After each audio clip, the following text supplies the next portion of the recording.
Hello वंग्स and lovers, welcome to my channel WXYZ diary. अगर आपने पिछले वीडियोस को नहीं देखा तो पहले जाके देख लीजिए। और चलिए लाइकन संटेम्प्ट इम्पुसा का पार्ट 5 शुरू करते हैं। और आगे बढ़ने से पहले मैं कुछ कहना चाहती हूँ। ऐसे तो मैं ठीक ठाक वीडियो अपलोड करती हूँ, पर अपलोड करने के बाद पता नहीं क्यों वॉइस स्लो हो जाता है। अगर आपको बोरिंग लगे तो प्लीज़ इसे 1.25 या फिर 1.50 स्पीड पे दे के आप देख सकते हो। ऐसे आपको बोर नहीं लगेगा। सो इतना तक आने के लिए थैंक यू। चलिए पार्ट को स्टार्ट करते हैं। वैसे ही सुबह हो गई और एम्पेरर को कोर्ट का टाइम हो गया। वैसे तो कोर्ट में हर दिन अलग अलग क्लैन से अलग अलग गेस्ट और दूत रहते हैं, पर आज लैन चिरान के कहने पे एम्पेरर सिर्फ लैंड एल्डर्स और कुछ चुने गए लोगों को ही अलाउ किया था एम्पेरर के कोर्ट में। एम्पेरर लानवांगजी अपने सिंहासन पे जाके बैठ गया। एम्पेरर को अपने सिंहासन पे बैठे 15 मिनट हो चुका, पर फिर भी कोर्ट आज स्टार्ट नहीं हो रहा था। सभी लैन चिरान के कुछ कहने का इंतज़ार कर रहे थे, पर लैन चिरान तो मानो अपने ही दुनिया में खोए हुए थे। लानवांगजी ने अपने भाई जेओजन की तरफ देखा। जेओजन ये दूसरी बार लैन चिरान को आगे बढ़ने के लिए कहा। अंकल प्लीज़ हमारे एंसेस्टर्स लैन इन्हें क्या कहा एक्सप्लेन कीजिए, सब यहाँ सुनना चाहते हैं। लैन चिरान में पूरे सभा में सबके चेहरे की तरफ देखा, मानो वो कुछ बड़ा हो या फिर कुछ डरावना कहने जा रहा है। सब दिल थाम के बैठे थे अपना अपना, आखिर ये बात क्या होगा। आखिर एंसेस्टर लैन इन्हें एल्डर लैन चिरान को वैसा क्या बता दिया कि उसके चेहरे से मानो रंग ही उड़ गया। लेकिन सबको चौकित करते हुए लैन चिरान ने एम्पेरर की तरफ देखा और फिर शांत वॉइस में कहा, एम्पेरर इम्पुसा को पकड़ने का योजना बनाओ। ये कह के उसने अपने जगह पर बैठ गया। सभी लैन चिरान के आगे का कहने का इंतज़ार कर रहे थे, पर लैन चिरान ने कुछ नहीं कहा। 10 मिनट, 20 मिनट, 15 मिनट हो गया, पर लैन चिरान अभी भी चुपचाप बैठा था अपने जगह पे। लैन सिचान ने सबके चेहरे के भाव को नोटिस किया और लैन चिरान से कहा, अंकल प्लीज़ आगे का कंटिन्यू कीजिए।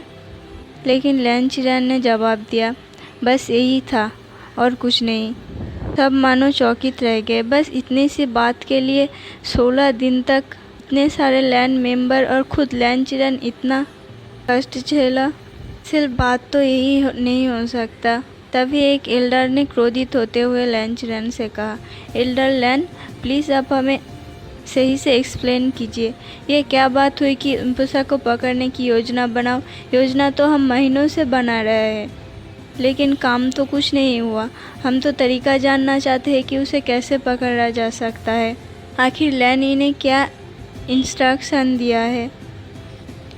एम्पेरर ने उस पर्सन की तरफ देखा पर चुप रहा। उससे गुस्सा तो आ रहा था कि कोई एल्डर्स उसके अपने खुद के अंकल को इतने बुरी तरह से बात कर रहा था, पर एम्पेरर अपने सभा में कुछ नहीं कह सकता था।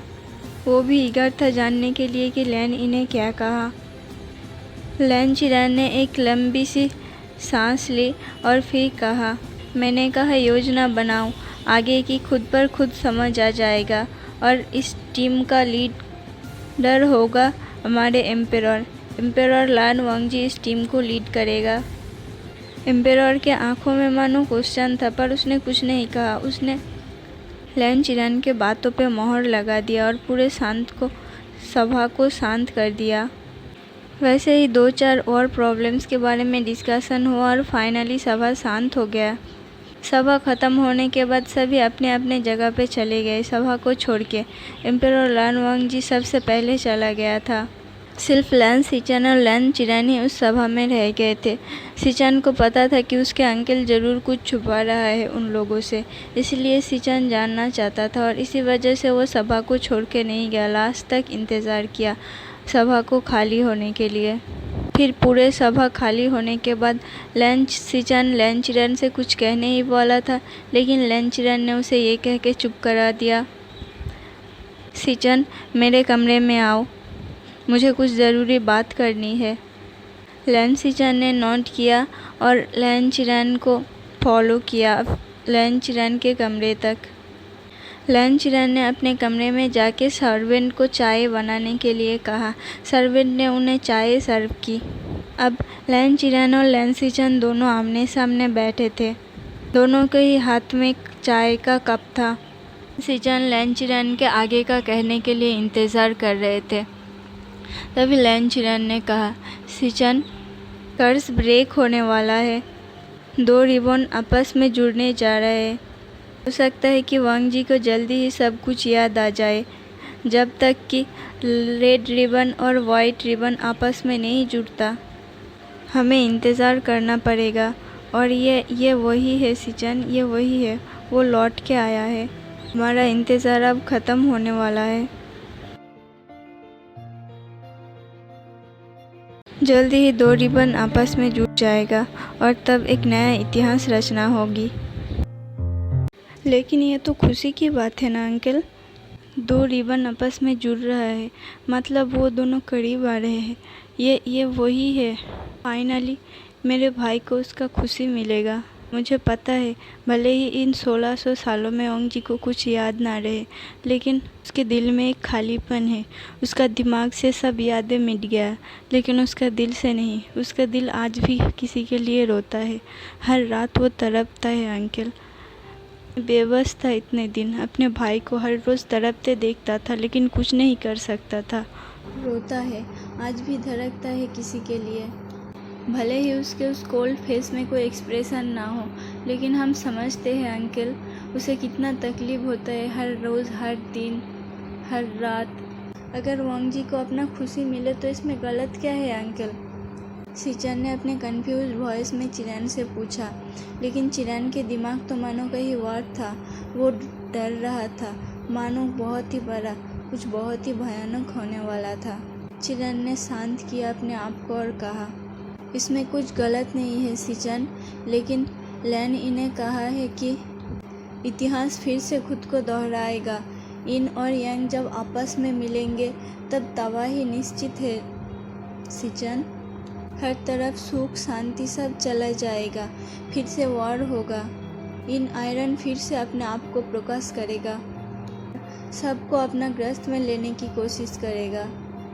जो मुर्दे अभी जीवित बनकर घूम रहे हैं उनका परिवर्तन होगा, लेकिन कैसे ये पता नहीं है सीचन। इस 1600 साल के कैद खाने से सबको मुक्ति तो मिल जाएगा, पर शांति कभी नहीं मिलेगा। तुम समझ रहे हो ना सीचन, क्या होने जा रहा है? अगर वांग जी को अपना खुशी मिल भी जाए, अगर वांग जी को अपना पैर मिल भी जाए, तो क्या वो ये जानकर खुश होगा कि इस 1600 साल में हमने उसके साथ क्या किया है?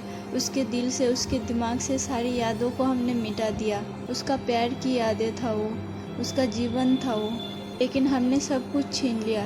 क्या वो कभी हमें माफ़ कर पाएगा सीचन? ये कहते हुए लैंचिरन के फेस पे एक टेंशन था। वो डर रहा था। उसने काफ़ी दुनिया देखी है और उसके इतने सालों की ज़िंदगी में उसे काफ़ी अनुभव भी था क्या होने जा रहा है और क्या होगा, पर उस होने वाला और अनहोनी को कैसे रोकेगा उसको कोई आइडिया नहीं था। लेकिन अंकल, कोई तो रास्ता होगा इस तबाही को रोकने के लिए। जब कर्ज लगा था तो उसके साथ ब्लेसिंग भी था। अब जब तबाही होने जा रहा है तो उसके साथ उसका कोई प्रतिकार भी होगा। यूँ ही कुछ सब कुछ ख़त्म नहीं हो जाएगा अंकल, नहीं हो सकता वैसा। कुछ ख़त्म नहीं हो सकता वैसे। उन दोनों को जीना है, उन दोनों को अपना प्यार को पूरा करना है, अपने प्रॉमिस को निभाना है उन दोनों को। ये कहते हुए सीचन ने लैंचिरन की तरफ देखा, पर लैंचिरन ने अपना सिर नीचे झुका लिया। हाँ सीचन, रास्ता है, पर इसके लिए उन दोनों को मिलना होगा, उन दोनों में प्यार होना होगा। जब दोनों को एक दूसरे के बारे में पता ही नहीं है तो प्यार कैसे आएगा वो सीचन? लैंचिरन ने सीचन को क्वेश्चन किया, लेकिन सीचन के पास कोई जवाब नहीं था उस वक्त। ऐसा करके डिनर टाइम तक दोनों ने एक दूसरे से बातें की और डिस्कस किया। तो चलिए आज के पार्ट को यही ख़त्म करते हैं। अगर आपको वीडियो अच्छा लगा तो प्लीज़ लाइक कर देना और चैनल को सब्सक्राइब कर देना। Thank you for watching and bye bye for today.